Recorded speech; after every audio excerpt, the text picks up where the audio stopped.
Hello and welcome back to my channel explore with Suhani. এখন আমি আছি আরামবাগে, আর একটু পরেই যাব কামারপুকুরে, কারণ ওখানে মেলা হচ্ছে। তো চলুন যাওয়া যাক, বাকি কথা মেলাতেই হবে। আর এখন আমি কামারপুকুরে, সেটা অবশ্য আপনারা গেট আর আলোকসজ্জা এ সমস্ত দেখে বুঝতেই পারছেন। মেলায় ঢোকার আগে বাইকটা পার্কিং করতে হবে। আর এর মধ্যে একটা দারুণ ব্যাপার হচ্ছে, এখানে ফ্রি পার্কিংয়ের ব্যবস্থা রয়েছে। আর এই যে মঠের মেন গেট, মঠে ভিডিও করা বারণ, তাই চলুন মেলাটাই দেখাই আপনাদের।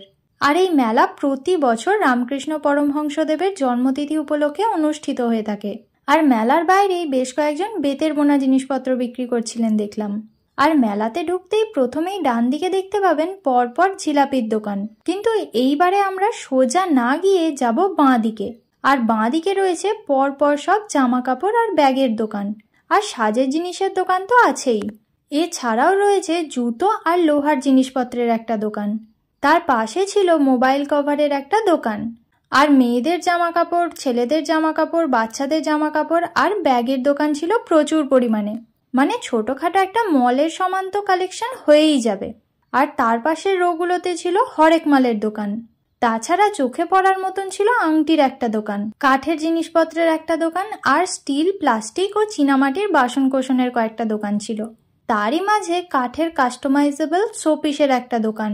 আর তারপর রঞ্জিত মল্লিকের সেই চাপকে ছাল তুলে নেওয়ার জিনিসটা, অর্থাৎ বেল্টের দোকান। তারপর আবার ওই সাজসজ্জা আর কিছু বইয়ের দোকান দেখতে পেলাম। তারপর দেখলাম একটা মূর্তি আর পাথরের জিনিসপত্রের দোকান, তার সাথে বিছানার চাদরেরও কিছু দোকান ছিল। এই রোটা শেষ করে দেখতে পেলাম পাঁশকুড়ার চপের একটা দোকান, আর উল্টো দিকে প্লাস্টিকের ফুলের একটা দোকান। আর হরেক মাল শুরু হচ্ছিল মাত্র 7 টাকা থেকে। আর এনারা বা এনাদের মতন মানুষদের তো আনন্দের শেষ নেই। এরপর আবার ওই খেলনা আর হরেক মালের দোকান, এসবগুলোই ছিল। এরপর চোখে পড়ে একটা পটেটো স্প্রিং রোলের দোকান। তারপর ছিল রোল, মোমো এসবের দোকান। আর ওর থেকে এগিয়ে ছিল বড় বড় কিছু রেস্টুরেন্ট। এর মধ্যে কামারপুকুর আপ্যায়ন রেস্টুরেন্টের শেফকে দেখলাম রুমালি রুটি বানাতে। এটা আমিও পারি, তবে এতটা প্রফেশনাল ভাবে পারবো না।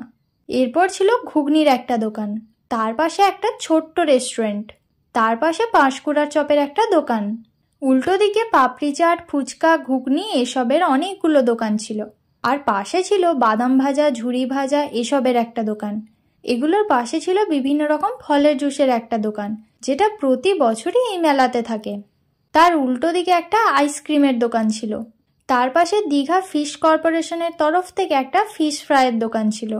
আর তার উল্টো দিকে এনারা এখানেও আমাকে স্বাগতম জানাচ্ছিলেন। এরপর একটা বেশ সাজানো গোছানো মকটেলের একটা দোকান ছিল। তার কাছে ট্যাটুর দোকান ছিল। আর এরকম ছোট ছোট দোকান প্রচুর বসেছিল। তার পাশে ছিল মাটির হরিণের একটা দোকান। সমস্ত রকম দোকানই মোটামুটি একাধিক ছিল। আর এই ছিল একটা হাওয়াই মিঠাইয়ের দোকান। এরপর রাইডসের দিকটায় ঢোকার মুখে দেখলাম ছেলেদের মানিব্যাগ বিক্রি হচ্ছিল। তার পাশে এক দাদুর কাছে বেলুন ফাটানোর দোকান ছিল। দেখলাম একদম ফাঁকা, তাই আমি বললাম বেলুন ফাটাবো কত করে? উনি বললেন 20 টাকায় 6টা। আমি বললাম 4টে দিন 10 টাকায়। উনি বললেন আচ্ছা, দিয়ে বেলুন ফাটালাম বন্দুকে করে। সেই দেখে কিছু অল্প বয়সী ছেলে টোন টিটকিরি করছিল। তাতে অবশ্য আমার কিছু যায় আসে না, কারণ রানী চলে বাজারে, কুত্তা বকে হাজারে, কথাটা তো সবাই শুনেছেন। যাকগে, 4টেই 2টো বেলুন ফাটাতে পেরেছিলাম। তারপর আবার ঘুরতে শুরু করি। চোখে পড়ল আচারের দোকান, জামা কাপড়ের দোকান, আর তার পাশে ছিল মোমোর কিছু দোকান। ওর থেকে এগিয়ে ছিল এই মিল্কশেক অ্যান্ড মকটেলের কাউন্টার। তার পাশ থেকেই শুরু হচ্ছে রাইডগুলো। তাতে ছিল নাগরদোলনা, এটাকে পাইরেট শিপ নাকি কি একটা বলে। তারপর ব্রেক ড্যান্স, তারপর বাচ্চাদের কিছু ঘূর্ণি রাইড, আর মাথা ঘোরানোর এই রাইডটা ছিল।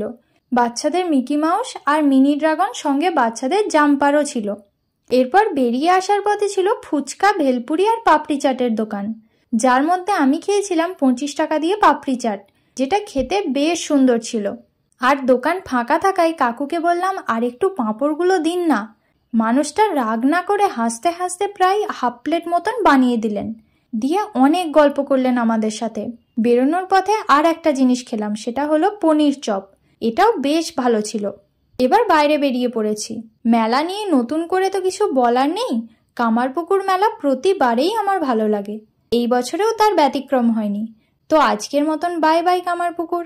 আর এই ভিডিওটা কামারপুকুর থেকে কে কে দেখছেন কমেন্ট করে জানাতে ভুলবেন না কিন্তু, আর শেয়ারটা অবশ্যই করে দেবেন।